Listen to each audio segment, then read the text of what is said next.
जय महाराष्ट्र मित्रांनो, स्वागत आहे तुमचं आपलं लई दिवसानंतर नवीन एका व्लॉग मध्ये.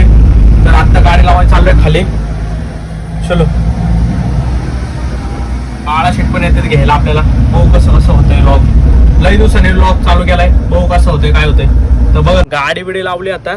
बाळा शेटची वाट बघतोय आता, बघू किती वेळात बाळा शेट येते. म्हणतोय आलो आलो. आता बाबांना तुम्हाला तर माहिती असेल, पोरांचे 5 मिनिटं म्हणजे अर्धा तास तर धरून चालायचं. बघू किती वेळात येतोय. आज दिवसभर म्हणलं बघा अशा प्रकारे भावांनो बाळा शेट आलेला आहे.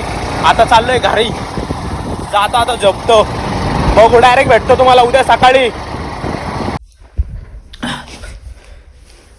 मस्त गुड मॉर्निंग भावांनो. उठलाय आता. उठलंय म्हणजे आंघोळ बिंगोळ सगळे झाल्या. जेवायला घेतलंय. खातो पितो आता चांगलं आणि मग भेटतो. जायचा प्लॅन आहे आता बाहेर. बघू काय होतंय. मित्र येणारी सुट्टी आज. बघू भावांनो. आता वैताग आलाय, फुल कठाळा आलाय. काय करू काय कळा ना. झोप आल्यागत झालंय. काय काम नाही काय नाही काय नाही. सुट्टी आहे. 12 वाजायलात आता. झोप यायला लागली. काय करू काय कळा ना. पण भावांना आता इथून पुढं तुम्हाला भारी भारी व्लॉग बघायला भेटणार आहेत. कारण की घरात कार्यक्रम आहे, त्यामुळे तुम्हाला व्लॉग बघायला भेटणार म्हणजे 100% बघायला भेटणार. त्यामुळं भावांनो कोणी जर सबस्क्राईब केलं नसेल तर आत्ता सबस्क्राईब करा. आत्ताचा व्लॉग थोडा शॉर्ट होतोय, पण चांगला प्रयत्न करेल मी इथून पुढे जे व्लॉग आणणार आहे त्यात. चलो.